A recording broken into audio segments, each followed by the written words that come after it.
beleza? Vamos continuar com a nossa segunda parte de resolução das questões da prova da OBB. Beleza? Olha só, dividimos a prova da primeira fase 2021 em dois arquivos, dois momentos, duas aulas. E aí eu continuo com vocês agora, questão 16, já fizemos até a questão 15, tá? E aí, se liga na tela, olha lá para a questão 16, tá? Essa questão vai precisar de uma informaçãozinha da questão 15, mas a gente vai primeiro, naturalmente, fazer a leitura do enunciado. No enedograma da questão acima, claro, vou trazer para vocês, a característica analisada, indivíduos marcados em preto, tem herança. Olha, isso aí já tinha respondido, por isso eu deixei lá, já com a resposta. Quando nós fizemos a resolução da questão 15, eu disse a vocês que o casal 12 e 13, obrigatoriamente, eram portadores de uma condição dominante. Se você resolveu essa questão, acertou a letra D, né? Onde 12 e 13 heterozigóticos têm um filho 14 com a característica recessiva, com um fenótipo diferente dos pais, automaticamente, nós temos aí na questão 16, a herança autossômica dominante. Então, tá aí a questão que a gente já resolveu na aula anterior, é só aí ratificando o que foi feito na questão anterior, beleza? Olha só, olho na tela ainda, questão 17, nós temos aí, ó, leia o texto abaixo e responda as questões de 17 a 19. A ACE2 é uma proteína, proteína transmembrana. É aquela proteína que vai ficar na membrana voltada para a face externa. A ACE2 é uma proteína transmembrana expressa na superfície de diversas células do corpo, como o epitélio do sistema respiratório. Certamente, vários estudos já demonstraram a relação entre a proteína ACE2 com os mecanismos de entrada de alguns coronavírus. Ou seja, a ACE2 tem uma relação com o COVID, como o HCOV-NL63, o SARS-CoV e o novo SARS-CoV-2, causador da Covid-19. Gente, se liga, olha, a prova da OBB 2021, ela fez várias questões dentro da temática da pandemia, como no ano passado também nós tivemos questões já dentro dessa temática. Olha lá, tem o SARS-CoV, spike ali, ó, proteína. Então você percebe que a proteína spike que aparece na cápsula, no capsídeo viral, tem uma relação com a ECA ou ACE2, beleza? Você pode falar em ECA, ACE2, tanto faz.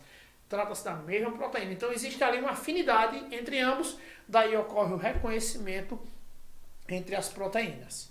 Vê bem, a princípio, o gene é responsável pela expressão da proteína de mesmo nome, ACE2, da sigla em inglês Angiotensin Convert Enzyme 2. Né? Olha só, essa proteína está expressa na superfície das células e nada mais é do que um homólogo da já conhecida ACE, em português ECA, responsável pela regulação da pressão arterial dentro do sistema renina-angiotensina. Nesse sentido, a variante ACE2 ou ECA, descoberta no ano 2000, é muito semelhante em estrutura, cerca de 42%, mas faz o papel inverso à ACE.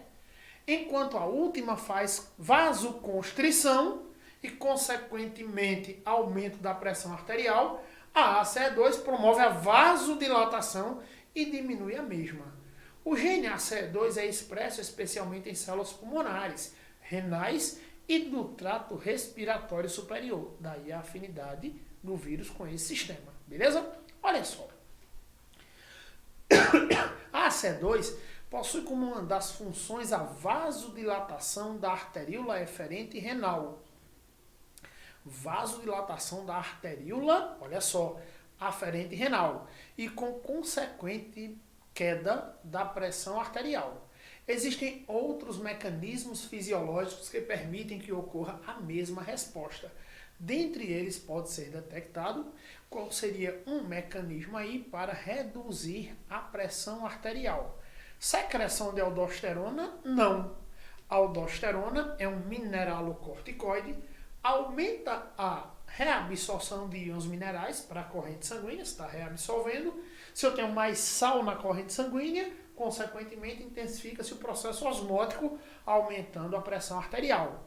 Secreção de epinefrina, não, epinefrina, ó, a atividade de epinefrina, adrenalina, aumenta a pressão arterial. Inibição da secreção do ADH pela neurohipófise. Se você tem uma redução da secreção de ADH, você tem um aumento da diurese, uma vez que o ADH é um hormônio antidiurético. Se você tem ADH em concentrações normais no sangue, você reabsorve mais água, você urina menos. Então, para urinar mais, eu vou inibir a liberação de ADH. Urinando mais, eu tenho uma queda da pressão. Já temos resposta, letra C. O aumento na ingestão de sal aumenta a pressão. E o aumento da glicemia em indivíduos diabéticos também não vai ter uma relação direta, evidentemente. Resposta, letra C. Quero que vocês deem uma olhada aqui no quadro. Prestem bem atenção para isso que eu vou colocar aqui agora. Vê. Nós temos o nefro.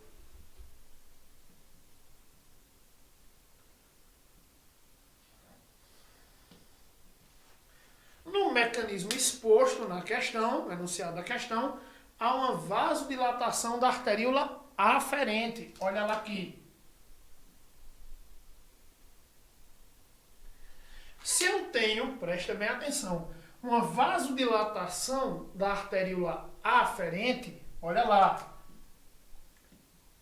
Arteríola aferente está dilatada. Olha o calibre aí do vaso. E a arteríola eferente. Compara as duas. Se o mecanismo exposto na questão leva a uma vasodilatação da arteríola aferente, aumenta o volume de plasma de sangue que chega até o corpúsculo renal. O corpúsculo renal é a junção do glomérulo, chamava-se glomérulo de Malpighi, com a cápsula de Bowman. A gente evita os epônimos hoje na anatomia.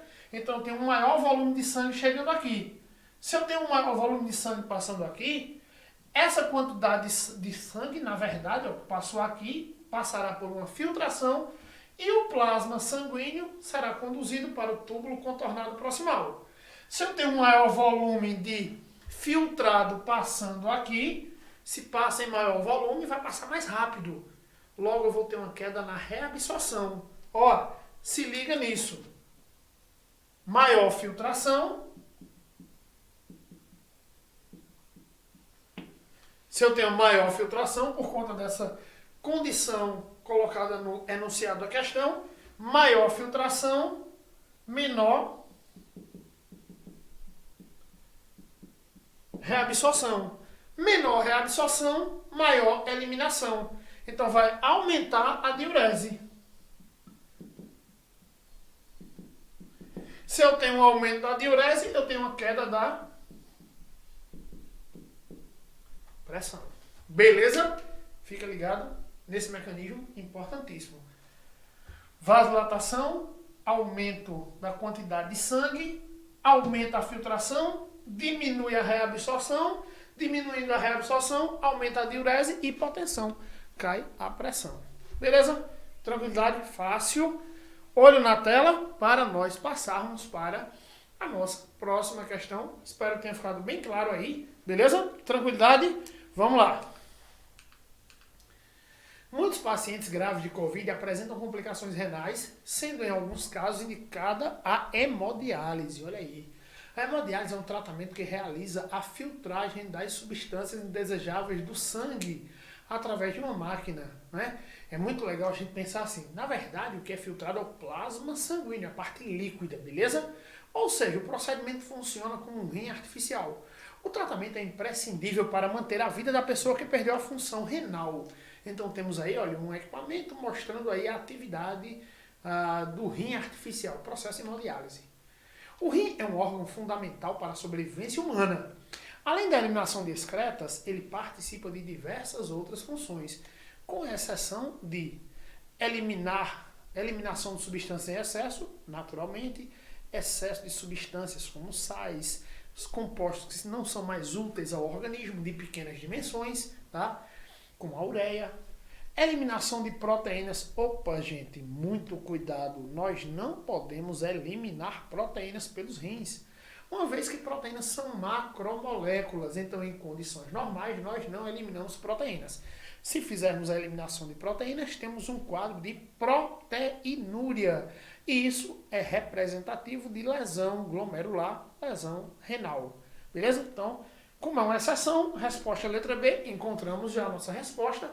Estimula a produção de hemácias, exatamente, a eritropoetina vai fazer parte da função renal, produção de eritropoetina, um hormônio que induz a eritropoese, a formação de células sanguíneas. Os rins, naturalmente, como acabamos de ver, participam da pressão, do controle da pressão arterial e, naturalmente, com excesso de substâncias indesejáveis, pode haver a regulação do pH sanguíneo. Resposta para a nossa questão, letra B. Dá uma olhadinha aqui, olha para cá, fica muito ligado nisso, olha só. Nesse processo de filtração do plasma sanguíneo que ocorre nos néfrons, que é a unidade morfofuncional dos rins, muitas coisas vão passar aqui e serão conduzidas para o túbulo contornado proximal. Água, sais, aminoácidos, glicose. Perceba que são componentes de pequenas dimensões. Creatinina. Vai passando, tá? Vai passando. O que é que a gente vai perceber? Se liga, olha só. Presta muita atenção para isso. Essas substâncias que vão passando, tá? Que vão passando pelos túbulos, elas irão ser eliminadas se não forem reabsorvidas, beleza? Então, se liga, principalmente água, sais, aminoácidos, glicose vão passando por aí, certo? E aí serão eliminadas em excesso. Uma boa parte vai ter que voltar para a corrente sanguínea sendo reabsorvidas. Tranquilidade? Proteína não quer macromolécula. Olho na tela para a nossa próxima questão, a questão de número 19, tá seguindo aí com a nossa resolução. Olha lá. Pessoas com doenças crônicas têm mais chances de terem complicações com o coronavírus devido ao gene ACE2, geralmente ser mais expresso em pacientes com doenças crônicas, como hipertensão, diabetes e outras doenças cardiovasculares. Além disso, o uso de medicamentos inibidores da enzima conversora de angiotensina, ECA, e dos bloqueadores dos receptores da angiotensina, BRA, comumente usados por pacientes com diabetes e hipertensão, podem resultar em um aumento ainda maior da expressão do ACE, ou ECA, né? Devido a um mecanismo compensatório. Mecanismos de controle da expressão gênica são bastante complexos. Dentre as alternativas abaixo, aquela que não inclui um desses mecanismos é produção de fatores de transcrição, claro que tem relação direta, ó, fatores de transcrição vão estar relacionados à regulação gênica, mudança conformacional da cromatina, eucromatina é cromatina ativa, heterocromatina inativa. Quando ela está inativa, o gene não está em expressão. Beleza? Splicing alternativo. Splicing alternativo é o processo de maturação do RNA. Fica de olho nisso. A maturação do RNA é a retirada dos introns e a manutenção dos exons. Se esses cortes que fazem a retirada dos introns ocorrerem em posições diferentes, nós teremos aí um splicing alternativo mudando o código a ser traduzido, naturalmente controlando aí a expressão gênica. O RNA de interferência também vai ter uma influência na expressão gênica, porém a hidrólise do DNA não tem relação direta, que é a degradação da molécula de DNA, uma questão relativamente tranquila, certo? Resposta, letra E. Ainda de olho na tela, continua olhando para a tela, tá? Nós temos aí, olha, a questão 20, dentro dessa temática ainda. As organelas celulares são como pequenos órgãos que realizam as atividades essenciais para as células. Pode-se afirmar que a produção da ACE2 ocorre olha só, proteína tem que ser produzida onde? Em ribossomos. Porém, a proteína poderá ser produzida em ribossomos livres ou no retículo endoplasmático granular. Então eu elimino letra B, letra C e letra E, ficando aí com a letra A e D. Nesse caso, por se tratar de uma proteína de membrana, ela é produzida no retículo endoplasmático granular. E eu quero que você, olha só, respondendo a questão, tá aí letra D, eu quero que você dê uma olhada no quadro aqui para explicar isso bem direitinho para você entender isso aí de melhor maneira. Olha para cá. De uma maneira simplificada, preste bem atenção. Membrana, núcleo, DNA. Beleza? Membrana, núcleo, DNA. O DNA vai expressar sua informação por meio da transcrição, que é a síntese de uma molécula de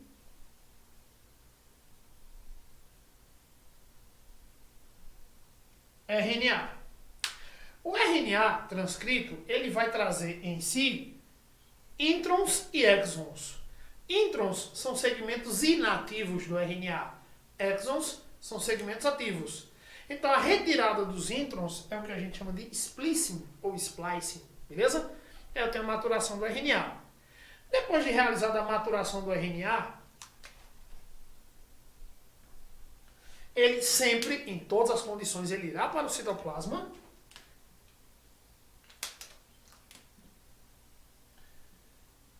E essa molécula de RNA mensageiro, ela vai se associar aos ribossomos.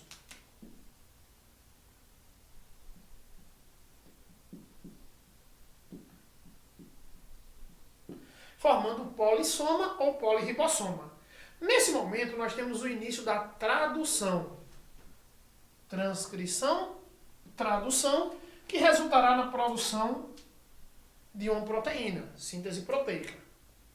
Dependendo da informação genética que está contida no RNA, essa proteína pode necessitar de algumas modificações para que ela possa atuar. Então, de acordo com esse primeiro peptídeo, perceba que a proteína começou a ser produzida, não terminou ainda. Esse sinalzinho aqui é um peptídeo que ele é sinalizador para indicar se essa proteína deverá continuar a sua síntese ainda no citoplasma livre ou se a sua síntese deverá ser passada para o retículo endoplasmático granular. Produzido esse primeiro ponto, a gente tem uma proteína que faz o reconhecimento desse sinal peptídico. É a chamada PRS. Proteína reconhecedora do sinal. Ela reconhece esse sinal peptídico e esse sinal ele indica que essa proteína precisa de mudança. O que é que acontece? Esse polissoma é conduzido até o retículo,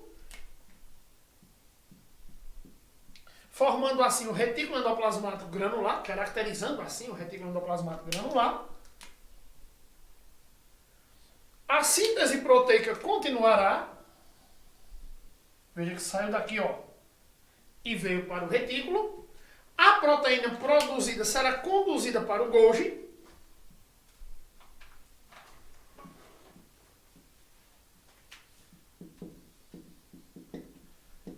Para a face cis, ó, para a face cis. Dentro do Golgi, o Golgi armazena, modifica a proteína e pode dar 3 destinos a essa proteína, a depender da célula. Beleza? Quais são os destinos que essa proteína poderá tomar? Um deles, que é o que a questão evidencia, essa proteína poderá formar proteína de membrana. Por exemplo, o glicocálix. Ela passa por uma reação de glicosilação no interior do Golgi, formando assim o glicocálix. Em outra condição, essa proteína poderá ser secretada. Uma outra proteína, naturalmente. Eu estou colocando 3 possibilidades aqui. Em algumas condições, a proteína vira proteína de membrana. Em outras condições, a proteína poderá ser secretada.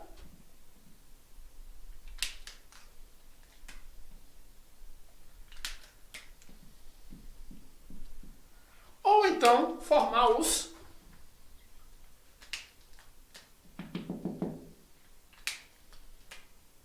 lisossomos. Então, preste muita atenção. Proteínas que são produzidas para permanecer no interior da célula são produzidas em polissomas livres.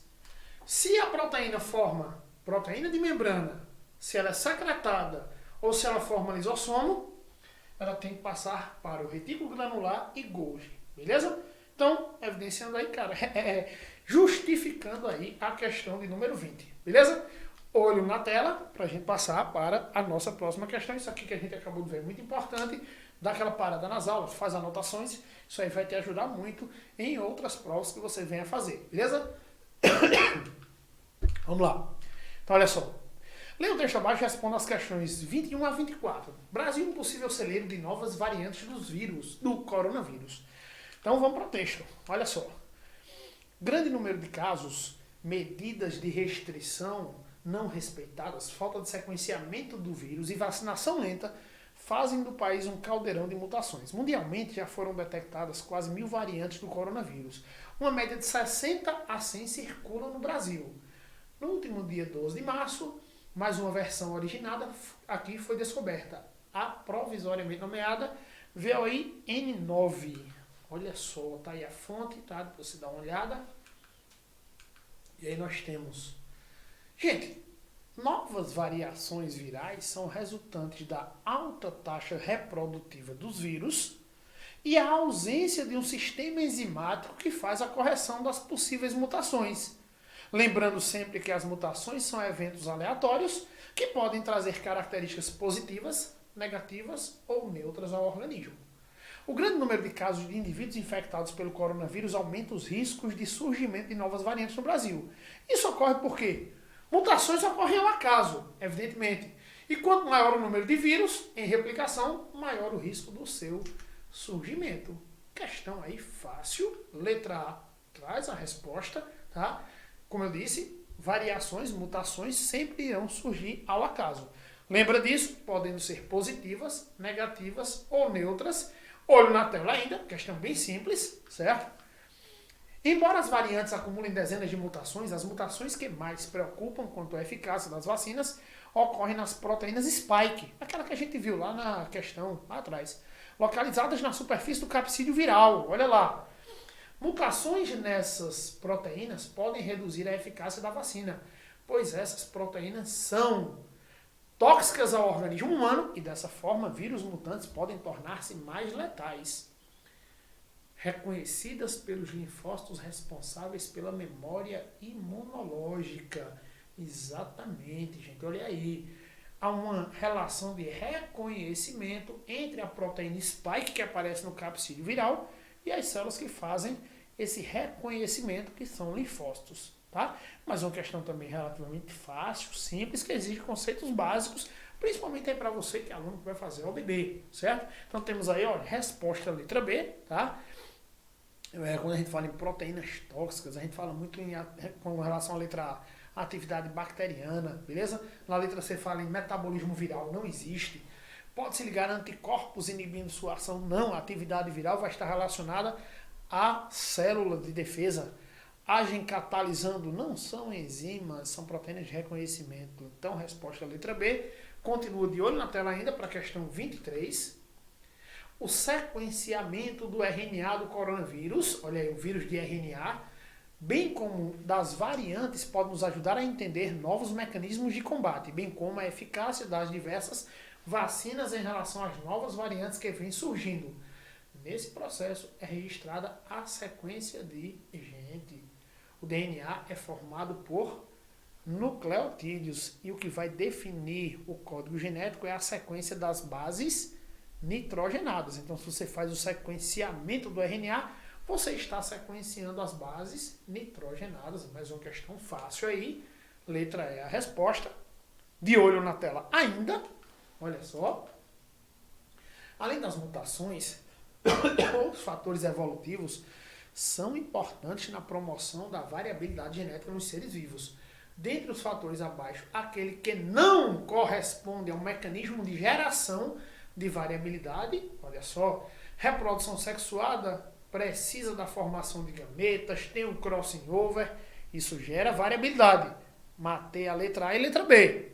A conjugação bacteriana é a transferência de material genético entre bactérias por meio de um pelo sexual ou pile. Então, também gera variabilidade. A transdução é a transferência de material genético entre bactérias com a participação de vírus. A seleção natural, gente, não gera variabilidade. Ela reduz a variabilidade como ele é um fator que não corresponde a mecanismo de geração de variabilidade, resposta letra D. Dá uma olhadinha aqui no quadro, eu gosto muito desse esquema que eu vou mostrar para vocês agora. Fica de olho nisso, ó.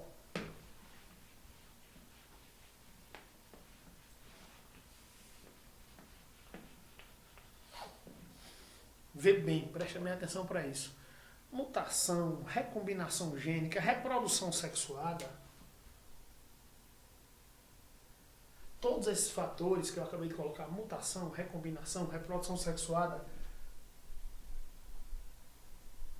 tudo isso vai gerar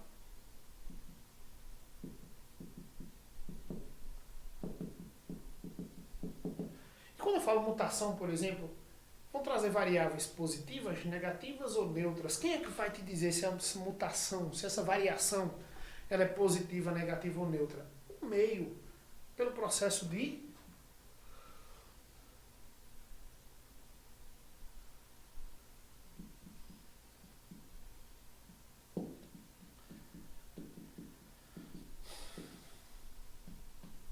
seleção natural. Então, todos os fatores que geram variabilidade trazem novidades. Quem vai dizer se essa novidade é positiva, negativa ou neutra é a atividade do meio pela seleção natural. Ou seja, a seleção natural filtra, reduz a variabilidade. Beleza? Olhe na tela para passarmos para a nossa próxima questão, questão número 25. Olha aí, estamos finalizando essa primeira prova. Teremos mais provas, tá? Curte aí se você gostou da nossa resolução, indica para teus colegas que vão fazer a prova da OBB, beleza? Isso é importante para a gente manter essa nossa atividade, que é totalmente gratuita, beleza? Olha só, antibióticos da subclasse dos macrolídeos possuem atividade predominantemente bacteriostática, não matando diretamente, bacteriostática, não vai matar diretamente os micro-organismos, mas impedindo sua multiplicação e amplo espectro. Atua em um número considerável de bactérias. Tem como mecanismo de ação a inibição do metabolismo bacteriano através de sua ligação à subunidade ribossomal 50S. Então ele vai diminuir ali a atividade de síntese proteica. Embora utilizada no tratamento de alguns pacientes infectados com coronavírus, estes antibióticos não possuem ação comprovada contra o vírus. A falta de relação do mecanismo de ação do antibiótico com a inibição da multiplicação viral pode ser explicada pelo fato dos vírus. Gente, vírus não tem organização celular. Se vírus não tem organização celular, ele não tem membrana, citoplasma e organoides como os ribossomos.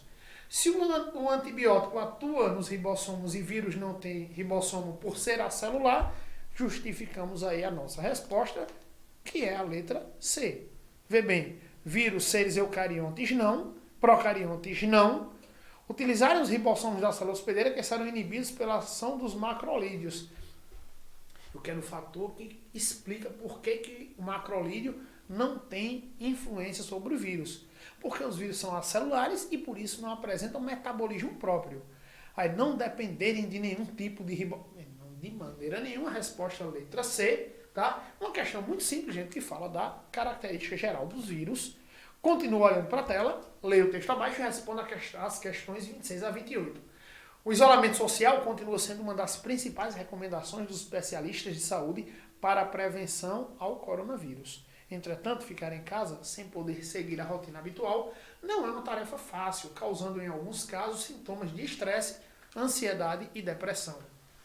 Uma forma de lidar com esses impactos é realizar atividades que causam relaxamento e ajudem a mente a descansar. Uma opção que tem ganhado bastante adeptos é a jardinagem. É o caso da fisioterapeuta Thaís Vínola, que há 4 meses passou a dedicar-se a esse hobby. Ela conta que, por ser asmática e fazer parte do grupo de risco, tem cumprido o isolamento social rigorosamente. Minha família mora em outro estado e o fato de estar longe, aliado ao medo que todos têm em relação a essa doença, aumenta a angústia, destacou. Então vamos lá, vamos ver o que é que se pede aí. Ao decidir comprar plantas para montar um jardim, a pessoa deve levar em conta as características do local onde elas serão cultivadas. Para áreas internas, com apartamentos, são indicadas plantas umbrófilas. Umbro é planta de sombra. naturalmente dentro do apartamento, um local fechado, é ideal que a planta seja um brófila, porque ela não vai ter muita facilidade ali, ó, de captar luz, uma outra planta. Então essa planta umbrófila, ela tem que ter um mecanismo eficiente para captar luz em locais com pouca luminosidade. E para uma planta de sombra captar luz num local com pouca luminosidade, sabendo que a folha é o órgão que vai captar luz, é interessante que ela tenha uma folha larga e com uma grande quantidade de clorofila, que é o pigmento fotossensível. Então, dentre outras características, possuem, acabei de responder, folhas modificadas em espinho, não, você observa essas plantas em locais bem iluminados, parênquima aquífero desenvolvido, não tem relação com a umbrófila, folhas estreitas e cutícula espessa também não, raízes profundas dentro de um apartamento fica difícil, né? Folhas largas e com coloração verde escura, larga para captar melhor a luz, que é pouco evidente no ambiente, e coloração verde devido à alta taxa de clorofila, que facilita essa sensibilização e realização da fotossíntese. Olho na tela ainda, ó, resposta à letra E, olho na tela, questão 27. Um erro comum dos jardineiros amadores é colocar água em excesso, faltou o acentozinho ali, não tem problema, tá? Em excesso no vaso das plantas, além de problemas como a retenção de água nos seus pratos, favorecendo a multiplicação de larvas de mosquito, o excesso de água pode levar a planta à morte, uma vez que impede a fotossíntese das raízes, gente, fotossíntese é nas folhas, diminui a troca gasosa nas raízes, diminuindo a aquisição de CO2, não, diminui a troca gasosa nas raízes. As raízes terão uma alta atividade nessa condição em absorver O2. Resposta letra C, certo? Impede a absorção de nutrientes inorgânicos pelas raízes, não. A absorção excessiva de água pelas plantas reduz a sua concentração de eletrólitos, também não. Questão também relativamente simples aí. Olho na tela, passando para a nossa próxima questão. Uma das formas de garantir que os vasos de plantas se mantenham sempre férteis é a construção de uma composteira caseira. Observe o esquema abaixo que descreve seu mecanismo. Olha aí, tá aí a composteira caseira, mostrando aí como é que ela é feita, tá? Você associa aquele fenômeno da compostagem, beleza?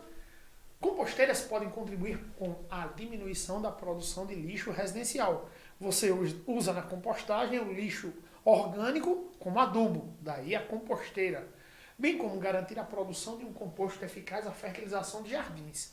Diversas espécies de minhocas são anelídeos. Anelídeos têm o corpo dividido em anéis, e essa característica é a metameria ou metamerização. E são animais que, seguindo o processo evolutivo, moluscos são animais que primeiro desenvolveram o sistema cardiovascular. Em muitos dos moluscos ele é aberto, nos cefalópodes ele é fechado, e as minhocas que aparecem aí na evolução trazem o sistema circulatório fechado. Então, características, como a gente vai observar aí, do animal, diversas espécies de minhocas podem ser usadas em composteiras. Do ponto de vista zoológico, minhocas são anelídeos, olha aí. E por isso apresentam como características metameria, corpo dividido em anéis, e circulação fechada. Questão também bem simples, tá? Trazendo características gerais dos animais que você pode analisar em um cladograma, beleza? Ou melhor, em um cladograma mesmo, que vai estabelecer as relações evolutivas. Isso. Vamos lá. Questão letra A. Questão 29, estamos chegando ao fim da nossa resolução. Leia o texto abaixo e responda as questões 29 e 30. Um estudo francês evidenciou que a necessidade de ventilação mecânica invasiva foi maior em pacientes com índice de massa corporal, ou IMC, elevado. Uma das consequências da falta de mobilidade, chegando a 85,7% nos pacientes com Covid-19, IMC igual ou superior a 35%. Além disso, o risco de hospitalizações foi 32% maior para pessoas fisicamente inativas. O trabalho está citado na revista científica SOCESP, inteiramente voltada para a relação da Covid-19 com as doenças cardiovasculares. Porém, um estudo divulgado em janeiro de 2021 pela OMS, Organização Mundial de Saúde, confirma que o brasileiro se exercita menos do que deveria. Olha aí a importância da atividade física, gente. O levantamento aponta que nos últimos 15 anos, praticamente 1 em cada 2 adultos, 47%, no Brasil não faz atividades físicas. Então é bom mudar os hábitos. A gente estamos percebendo aí agora, o momento exige principalmente essa modificação de hábitos. Olha lá, o sedentarismo é um dos principais fatores de risco à ocorrência de várias doenças metabólicas. Aliado à má alimentação, pessoas sedentárias apresentam riscos elevados de problemas cardiovasculares, como o infarto e o derrame. Um dos fatores que se correlaciona a esse aspecto presente em indivíduos sedentários é olha só, gente, indivíduos sedentários tendem a apresentar elevados níveis de LDL no sangue. O LDL, que chamamos de colesterol ruim, é uma lipoproteína que conduz gordura para os vasos, para o endotélio dos vasos sanguíneos, levando à formação de placas de ateroma. Então, resposta letra B, o HDL é o bom colesterol que conduz gordura para o fígado, onde ela será metabolizada, formando ácidos e sais biliares. Resposta letra B, né? Letra A elimina. Letra C, baixo nível de triglicerídeo, baixos níveis de triglicerídeo é bom para o organismo. Baixo índice glicêmico também é bom para o organismo. E baixa pressão arterial não tem relações diretas com o que foi colocado no enunciado. Ainda de olho na tela, para a nossa última questão, finalizando aí, ó. Durante as atividades físicas, o contexto é de atividade física, trabalhamos de forma contínua os músculos estriados esqueléticos. Na contração desses músculos, diversos fatores agem em conjunto, promovendo a contração. Dentre eles, em condições aeróbias, podem ser destacados. Gente, contração exige energia ATP. Quais são as proteínas constituintes do músculo que estão diretamente relacionadas à contração? A actina, que desliza sobre a miosina. Beleza? E o íon, que está relacionado ao íon cálcio. Então temos resposta letra D. ATP como fonte de energia, actina e miosina como proteínas de contração e o cálcio como íon essencial da contração muscular. Beleza, gente? Olha só. Gente, finalizamos aqui a nossa primeira prova, primeira resolução. Aí estamos colocando em nosso canal. Vamos colocar semanalmente aí provas da OBB. Então, curte se você gostou. Indica teus amigos. Estamos nesse projeto, eu e o aluno Carlos, que está me ajudando aí nesse projeto, tá? A gente vai fazer um trabalho para ajudar o máximo de pessoas que a gente puder aqui no Brasil para fazer essa prova da OBB, tá? Vou colocar aí meu link para você, se quiser aprofundar seus conhecimentos em biologia. Tem o meu curso, tem a minha isolada de biologia online, com mais de 3.000 questões na plataforma, com aulas de aprofundamento, curiosidades, simulados semanalmente, beleza? E com todo o conteúdo que, sem dúvida nenhuma, vai te ajudar na resolução de provas, tá certo?